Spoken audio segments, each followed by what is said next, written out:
ইলেকশনের সময় যে কাউন্টিংয়ের সময় যেটা হ্যারাসমেন্ট করছে আমরা বিজেপি ও সময় মানে জেলা ফাইট করি আমরা বাইর হইছি যে ইটা ফাইট মানে জিন্দগি মানে কিতা কথা মোরাত থাকি বাঁচিয়া বাইর হইছি ইলা ব্যবহার করছে তারা বিজেপির মানুষে দাদার ভাগ্যবালা সবে দোয়া করছে সবে আমরাও প্রণাম করছি সব ঘরের মানুষে কাঁদিছে কোনো মতে জিতিয়াও কইয়া এই শীর্ষ শ্রেণী আমরা জিতিয়াছি এটা লাগে আপনি সবরে ভক্তি করিয়ার মানে আপনারা যে কংগ্রেস পার্টি খারাইব তারে কিলা জিতাইবার চেষ্টা করি আপনারা পুরা জিতাইবা একটা মানে ব্যবস্থা করে দিন আমি আপনারা সবরে অনুরোধ করি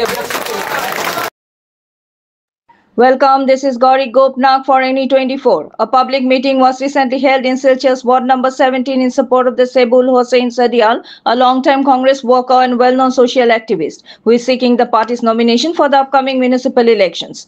The event held in the Petcha Daha area of Ramnagar saw an enthusiastic turnout of over 200 Congress supporters and local residents.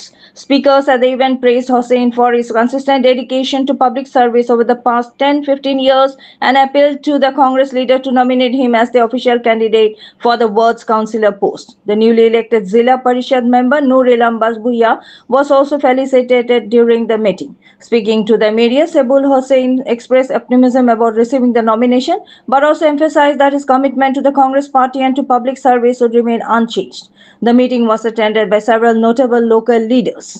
For more news and updates, subscribe our channel NE24 YouTube and support us by following our page. আজকে একটা নির্বাচনী সভার আয়োজন করেছিলাম আমি আর এই সভার মধ্যে আমার শিলচর আসনের জেডপিসি ক্যান্ডিডেট নূর ইসলাম বরবাইয়াকে আমরা আমাদের 17 নম্বর ওয়ার্ডের পেচাডহর গ্রামের পক্ষ থেকে একটা সংবর্ধনা দেওয়া হয়েছে। আমরা সবাই জানতে পেরেছি যে সেপ্টেম্বর মাসের মধ্যেই কর্পোরেশন নির্বাচন হওয়ার সম্ভাবনা, তাই এই নির্বাচনের 17 নম্বর ওয়ার্ডের কংগ্রেসের প্রার্থী হিসাবে আমি এই আজকে নির্বাচনী সভার আয়োজন করেছিলাম। আর আমি কংগ্রেসের একজন সৈনিক,